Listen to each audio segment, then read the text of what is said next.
Wuthering Heights by Emily Bronte. Chapter 8. On the morning of a fine June day, my first bonny little nursling and the last of the ancient Earnshaw stock was born. We were busy with the hay in a faraway field when the girl that usually brought our breakfasts came running an hour too soon across the meadow and up the lane, calling me as she ran. "Oh, such a grand barn," she panted out. "The finest lad that ever breathed, but the doctor says Mrs. must go. He says she's been in a consumption these many months. I heard him tell Mr. Hindley. And now she has nothing to keep her, and she'll be dead before winter. You must come home directly.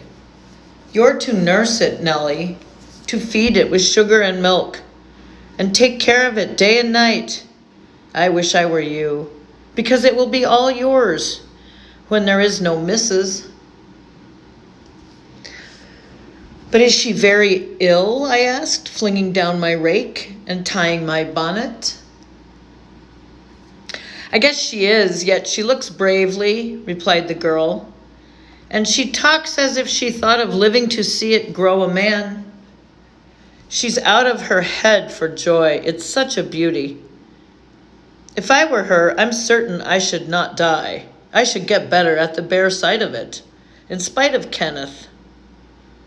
I was fairly mad at him. Dame Archer brought the cherub down to Master in the house, and his face just began to light up when the old croaker steps forward and says he, "Earnshaw, it's a blessing your wife has been spared to leave you this son. When she came, I felt convinced we shouldn't keep her long, and now I must tell you, the winter will probably finish her. Don't take on and fret about it too much. It can't be helped. And besides, you should have known better than to choose such a rush of a lass." "And what did the master answer?" I inquired. "I think he swore, but I didn't mind him. I was straining to see the barn." And she began again to describe it rapturously. I, as zealous as herself, hurried eagerly home to admire on my part, though I was very sad for Hindley's sake. He had room in his heart for only for two idols, his wife and himself. He doted on both and adored one, and I couldn't conceive how he would bear the loss. When we got to Wuthering Heights, there he stood at the front door, and as I passed in, I asked, "How's the baby?" "Nearly ready to run about, Nell," he replied, putting on a cheerful smile. "And the mistress?" I ventured to inquire. "The doctor says she's—" "Damn the doctor," he interrupted, reddening. "Frances is quite right. She'll be perfectly well by this time next week. Are you going upstairs? Will you tell her that I'll come if she'll promise not to talk? I left her because she would not hold her tongue. And she must. Tell her Mr. Kenneth says she must be quiet." I delivered this message to Mrs. Earnshaw. She seemed in flighty spirits and replied merrily, "I hardly spoke a word, Ellen, and there he has gone out twice crying. Well, say I promise I won't speak, but that does not bind me not to laugh at him. Poor soul, till within a week of her death that gay heart never failed her. And her husband persisted doggedly, nay, furiously, in affirming her health improved every day. When Kenneth warned him that his medicines were useless at that stage of the malady, and he needn't put him to further expense by attending her, he retorted, "I know you need not. She's well. She does not want any more attendance from you. She never was in a consumption. It was a fever, and it is gone. Her pulse is as slow as mine now, and her cheek as cool." He told his wife the same story, and she seemed to believe him. But one night, while leaning in on his shoulder in the act of saying she thought she should be able to get up tomorrow, a fit of coughing took her, a very slight one. He raised her in his arms. She put her 2 hands about his neck. Her face changed, and she was dead. As the girl had anticipated, the child Harriton fell wholly into my hands. Mr. Earnshaw, provided he saw him healthy and never heard him cry, was contented as far as regarded him. For himself, he grew desperate. His sorrow was of that kind that will not lament. He neither wept nor prayed. He cursed and defied, execrated God and man, and gave himself up to reckless dissipation. The servants could not bear his tyrannical and evil conduct long. Joseph and I were the only 2 that would stay. I had not the heart to leave my charge, and besides, I had been his foster sister and excused his behavior more readily than a stranger would. Joseph remained to hector over tenants and laborers, and because it was his vocation to be where he had plenty of wickedness to reprove. The master's bad ways and bad companions formed a pretty example for Catherine and Heathcliff. His treatment of the latter was enough to make a fiend of a saint. And truly, it appeared as if the lad were possessed of something diabolical at that period.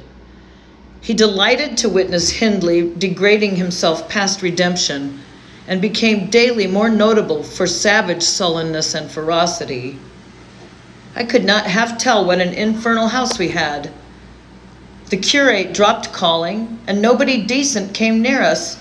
At last, unless Edgar Linton's visits to Miss Cathy might be an exception. At 15, she was the queen of the countryside. She had no peer, and she did turn out a haughty, headstrong creature. I own I did not like her after infancy was past, and I vexed her frequently by trying to bring down her arrogance. She never took an aversion to me, though. She had a wondrous constancy to old attachments. Even Heathcliff kept his hold on her affections unalterably. And young Linton, with all his superiority, found it difficult to make an equally deep impression.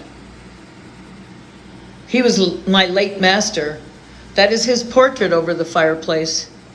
It used to hang on one side and his wife's on the other, but hers has been removed, or else you might see something of what she was. Can you make that out?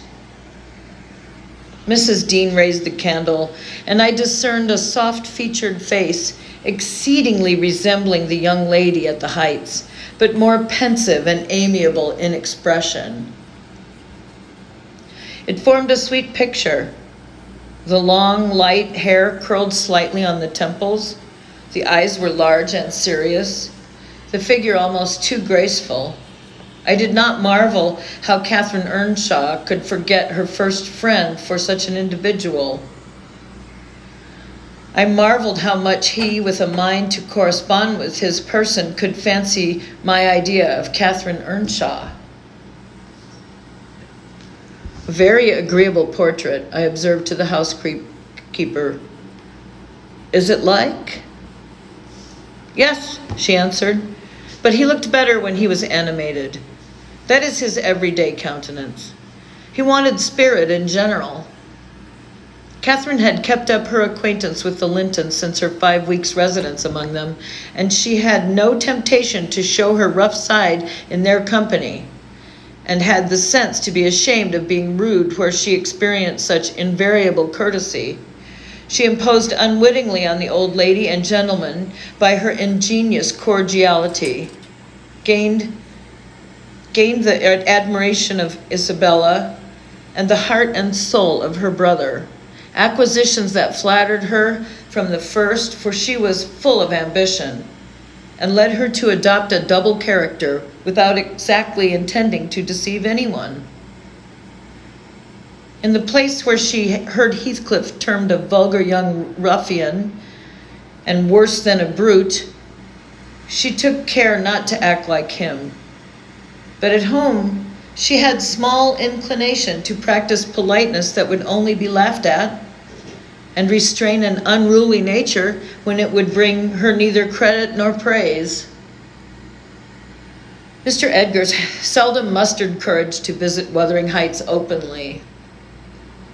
He had a terror of Earnshaw's reputation and shrunk from encountering him, and yet he was always received with our best attempts at civility. The master himself avoided offending him, knowing why he came, and if he could not be gracious, kept out of the way. I rather think his appearance there was distasteful to Catherine. She was not artful, never played the coquette, and had evidently an objection to her two friends meeting at all. For when Heathcliff expressed contempt of Linton in his presence, she could not half coincide as she did in his absence. And when Linton evinced disgust and antipathy to Heathcliff, she dared not treat his sentiments with indifference, as if depreciation of her playmate were of scarcely any consequence to her. I've had many a laugh at her perplexities and untold troubles, which she vainly strove to hide from my mockery. That sounds ill-natured, but she was so proud, it became really impossible to pity her distresses, till she should be chastened into more humility. She did bring herself finally to confess and to confide in me there was not a soul else that she might fashion into an adviser. Mr. Hindley had gone from home one afternoon, and Heathcliff presumed to give himself a holiday on the strength of it. He had reached the age of 16 then, I think, and without having bad features or being deficient in intellect, he contrived to convey an impression of inward and outward repulsiveness that his present aspect retains no traces of. In the first place, he had by that time lost the benefit of his early education. Continual hard work, begun soon and concluded late, had extinguished any curiosity he once possessed in pursuit of knowledge, and any love for books or learning. His childhood's sense of superiority, instilled into him by the favors of old Mr. Earnshaw, was faded away. He struggled long to keep up an equality with Catherine in her studies, and yielded with poignant though silent regret.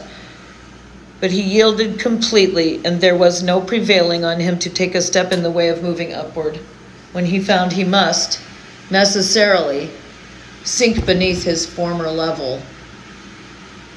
Then personal appearance sympathized with mental deterioration. He acquired a slouching gait and ignoble look. His naturally reserved disposition was exaggerated into an almost idiotic excess of unsociable moroseness, and he took a grim pleasure, apparently, in exciting the aversion rather than the esteem of his few acquaintances.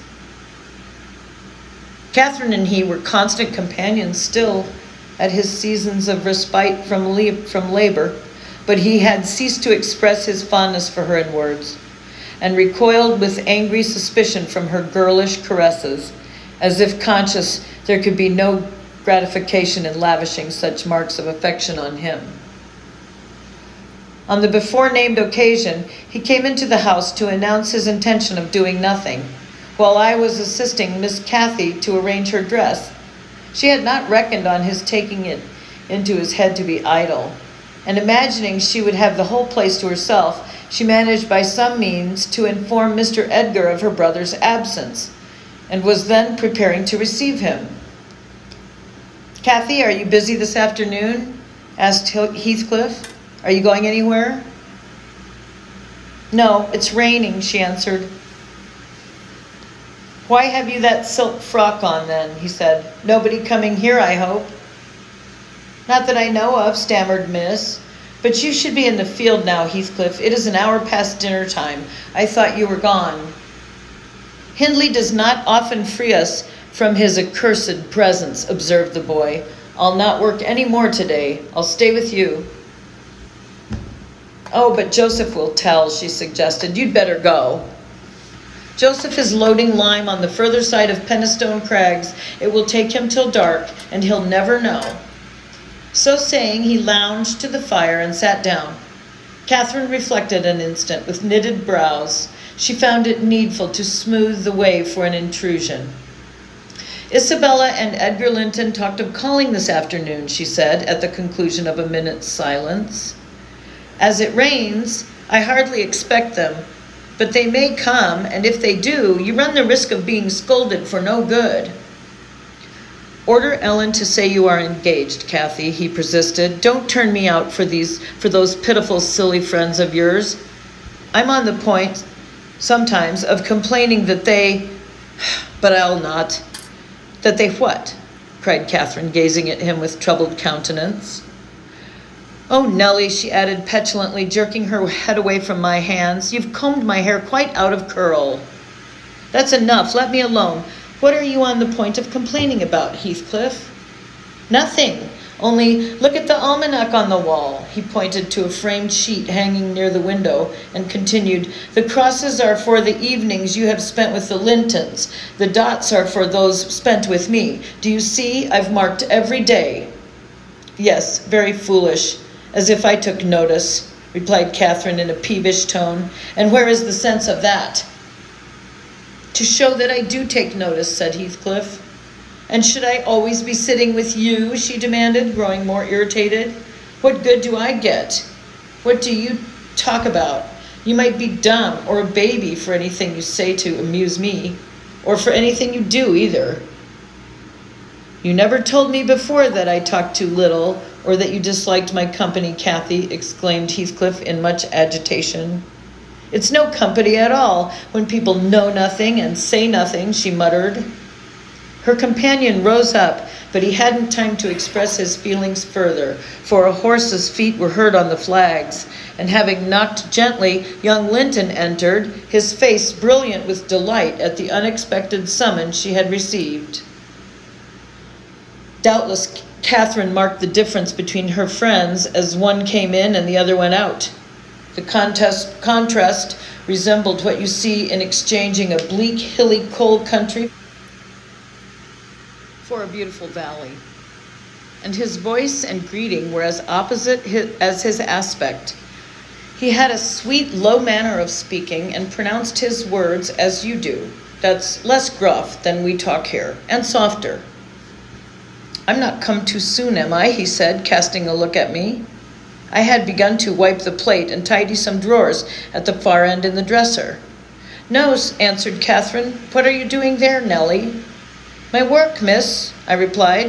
Mr. Hindley had given me directions to make a third party in any private visits Linton chose to pay. She stepped behind me and whispered crossly, Take yourself and your dusters off when company are in the house. Servants don't commence scouring and cleaning in the room where they are. It's a good opportunity now that the master is away, I answered aloud. He hates me to be fidgeting over these things in his presence. I'm sure Mr. Edgar will excuse me. I hate you to be fidgeting in my presence, exclaimed the young lady imperiously, not allowing her guest time to speak. She had failed to recover her equanimity since the little dispute with Heathcliff. I'm sorry for it, Miss Catherine, was my response, and I proceeded assiduously with my occupation. She, supposing Edgar could not see her, snatched the cloth from my hand and pinched me with a prolonged wrench, very spitefully on the arm. I've said I did not love her, and rather relished mortifying her vanity now and then. Besides, she hurt me extremely, so I started up from my knees and screamed out, Oh, miss, that's a nasty trick. You have no right to nip me, and I'm not going to bear it. I didn't touch you, you lying creature, cried she, her fingers tingling to repeat the act, and her ears red with rage. She never had power to conceal her passion. It always set her whole complexion in a blaze.